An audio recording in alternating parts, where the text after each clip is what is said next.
कल हम लोगों ने धरती आबा बिरसा मुंडा जी की 150वीं जयंती मनाई है। पूरे देश में सरकार ने इसे गौरव दिवस के रूप में मनाया है। बिरसा मुंडा अपने समय के ऐसे युवा क्रांतिकारी थे जिनके नाम से जमींदार, सामंत और अंग्रेजी हुकूमत कांपती थी। 1875 को में एक छोटे से गांव में जन्मे बिरसा मुंडा जी,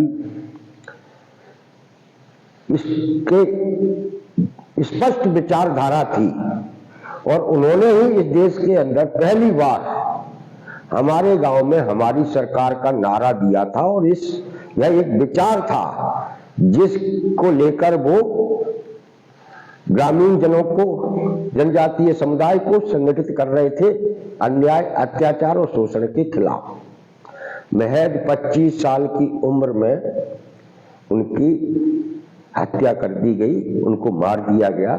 ऐसे शहीद बिरसा मुंडा के देश के हम लोग नागरिक हैं, ये हमारे लिए गौरव की बात है। वो लड़ रहे थे उस वक्त के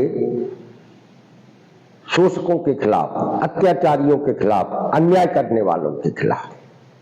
और उन्होंने जिस हिंदुस्तान का सपना देखा था, आज हम ये कह सकते हैं कि 150 साल बाद बिरसा मुंडा जी को गए हुए 125 साल हो गए। हिंदुस्तान आज उसी अवस्था में पहुंचा दिया गया है जहां पूरी तरीके से ताकतवर लोगों की हुकूमत चल रही है। पूरे समाज को गरीब बनाया जा रहा है, कमजोर बनाया जा रहा है, जिससे उन पर अन्याय किया जा सके, उन्हें गुलाम बनाया जा सके, अत्याचार किया जा सके। और ऐसी व्यवस्था पूरी तरीके से कायम कर दी गई है। और इस व्यवस्था में हमारे मध्य प्रदेश के अंदर ही 50 लाख से ज्यादा मेहनतकश गुलामों से भी बदतर जिंदगी जीने के लिए मजबूर है। एक पूरे समाज को जिस 1250-1500 रुपए के ऊपर निर्भर बनाया जा रहा है, महिलाओं को उनको काम नहीं दिया जा रहा, जो काम कर रहे हैं उनको वेतन नहीं मिल रहा, मेहनताना नहीं मिल रहा। ये जो परजीवी समाज आज बनाया जा रहा है, इसके पीछे इस सरकार की अपनी विचार है, सोच है कि लोग जितने कमजोर रहेंगे उतनी आसानी से उन पर हुकूमत की जा सकती है। लोग जितने गरीब रहेंगे उतना उन्हें दबा कर रखा जा सकता है। यानी सरकार ने ठीक वही नीतियां जो अंग्रेजों ने इस देश के अंदर लागू की थी, उन्हीं नीतियों को लागू कर दिया है। ये जो नौकरियों में आउटसोर्स अस्थायी ठेका प्रथा को लागू करके, ये एक ऐसी प्रथा है जिसमें काम करने वालों की जिम्मेदारी लेने के लिए कोई तैयार नहीं है। कारखाना मालिक ठेके पर श्रमिक बुलाता है, सरकार अपने दफ्तर में ठेके पर कर्मचारी बुलाती है, अधिकारी अस्थायी कर्मचारी अपने यहां रख लेते हैं। ये पूरी तिकड़ी बन गई है जिसे 125 साल पहले की स्थिति में कह सकते हैं कि जो जमींदार और सामंत और अंग्रेजी अफसरों की जो तिकड़ी थी, ठीक वही तिकड़ी आज इस मध्य प्रदेश में, इस देश में सत्ता में काबिज हो चुकी है। जिसे आप कंपनी राज कह सकते हैं, जिसे आप ठेका राज कह सकते हैं, जिसे आप दबंगों का राज कह सकते हैं, जिसे आप अधिकारियों की गुंडागर्दी कह सकते हैं, कुछ भी कह सकते हैं। आप लोगों से और हमारे लाखों लाख लोगों से उन्हें जिंदा रहने लायक न्यूनतम वेतन का अधिकार तक छीन लिया गया है। लाखों की संख्या में लोग हैं जो 2000, 5000, 6000, 7000 रुपए में काम कर रहे हैं। हम लगातार इन तमाम सारे लोगों को संगठित करने के लिए एक अभियान चला रहे हैं, कोशिश कर रहे हैं। हमने अपने इसी पेज पर 1918 में एक चैनल से चर्चा करते हुए का वीडियो डाला था। आप उस वीडियो को सुने। जो लोग ये कहते हैं कि हम बहुत लंबे समय से हमें मालूम था कि इस ठेका प्रथा की, इस कंपनी राज कितना अन्याय है, हम उस अन्याय के खिलाफ बोल रहे हैं। वो हमारे उस वीडियो में आपको स्पष्ट दिखेगा कि हम बहुत लंबे समय से इस व्यवस्था के खिलाफ लड़ रहे हैं, संघर्ष कर रहे हैं, लोगों को जोड़ रहे हैं। हम लोगों को ये खुशी की बात है कि बड़ी संख्या में लोग हमारे इस अभियान का हिस्सा बनते चले जा रहे हैं। हम लोगों ने ये संकल्प लिया है कि हम हर उस व्यक्ति को जो इस आर्थिक अन्याय का शिकार है, जो इन दबंगों की गुंडागर्दी का शिकार है, जो इस कंपनी राज से पीड़ित है, उन सबको मध्य प्रदेश के अंदर एक क्रांति मोर्चा का जो अभियान चल रहा है, क्रांति आंदोलन का जो विकसित हो रहा है, उससे जोड़ने का काम करेंगे।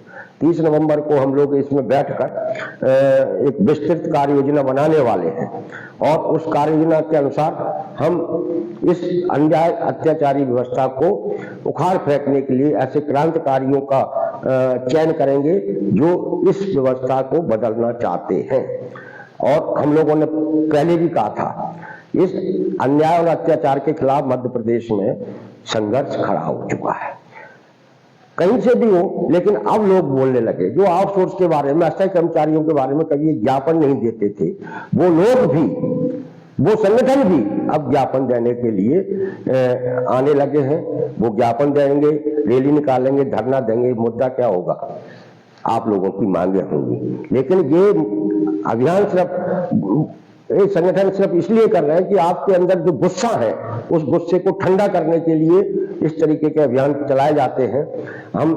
लेकिन हम लोगों ने जिस मुद्दे को खड़ा किया है, उस मुद्दे को व्यापक समर्थन मिल रहा है, ये इस बात का सबूत भी है। हमने उन लोगों को भी बोलने के लिए मजबूर किया है जो अभी तक इस मुद्दे पर चुप थे। हमारे संगठनों ने भी जो क्रांति आंदोलन का हिस्सा है, वो भी लगातार अपने अपने स्तर पर इस अभियान को आगे बढ़ा रहे हैं। 29 नवंबर को आरबीआई का घेराव हमारे बैंक मित्र संगठन कर रहे हैं। हमारे भोपाल के साथियों से हम कहेंगे कि उनके आंदोलन का व्यापक स्तर पर पूरे मध्य प्रदेश के भी आउटसोर्स कर्मचारी, क्योंकि वो आंदोलन भी कंपनी राज के खिलाफ है, उसका जितना व्यापक प्रचार प्रसार कर सकते हैं सोशल मीडिया पर उनका सपोर्ट करें, उनकी हौसला अफजाई करें। जो कंपनी राज के खिलाफ, इस ठेका प्रथा के खिलाफ जहां से भी एक क्रांतिकारी आंदोलन खड़ा होता है, आप सब लोगों को, हम सब लोगों को इस आंदोलन के साथ खड़ा होना चाहिए, उसे आम लोगों तक पहुंचाना चाहिए। मध्य प्रदेश जिसने सरकारी सेक्टर को पूरी तरीके से तहस नहस कर दिया है, वहां मिलने वाले रोजगारों को पूरी तरीके से अस्थायी और ठेकेदार रोजगार बना दिया गया है। यह व्यवस्था तभी खत्म हो सकती है जब इन तमाम सारे लोगों के एक व्यापक मंच बने, एक व्यापक आंदोलन खड़ा हो। हम भी मध्य प्रदेश के अंदर एक ऐसा व्यापक मंच बनाने का प्रयास कर रहे हैं जिसमें वो सारे लोग शामिल हों जिनके साथ अन्याय हो रहा है। आप देखेंगे आशा कार्यकर्ताओं को 6-6 महीने से वेतन नहीं मिला, कोटवार परेशान है, सर्वेयर परेशान है, अंशकालीन परेशान है, पंचायतों के चौकीदार पंप ऑपरेटर परेशान है, कंप्यूटर ऑपरेटर परेशान है, योग प्रशिक्षक परेशान है, व्यवसायिक शिक्षक परेशान है, अतिथि शिक्षक परेशान है, सारे के सारे लोग परेशान हैं। इन परेशानों की पीड़ा जब एक जगह दिखाई देगी, जब ये संघर्ष में सड़कों पर दिखाई देंगे, एक साथ एक स्वर से बोलेंगे कि अन्याय अत्याचार बंद करो, नौकरियों में को नियमित करो और जिंदा रहने लायक वेतन दो। जिस दिन ये एक साथ खड़े होकर बोल दिया, उस दिन ये व्यवस्था अपने आप खत्म हो जाएगी। हम लोग पूरी रणनीति के साथ मैदान में हैं। हम लोग जबलपुर में जाकर सर्वोच्च न्यायालय में भी एक सामूहिक PIL दाखिल करने वाले हैं अगले साल। उसकी तैयारियां भी हमारी 30 नवंबर की बैठक के बाद शुरू हो जाएंगी। नमस्कार, आप इस क्रांति आंदोलन का हिस्सा बने रहें। अपने आर्थिक अन्याय के खिलाफ होने वाले हर संघर्ष को आप सपोर्ट करें, उनके मुद्दों को जनता तक पहुंचाएं। नमस्कार, धन्यवाद।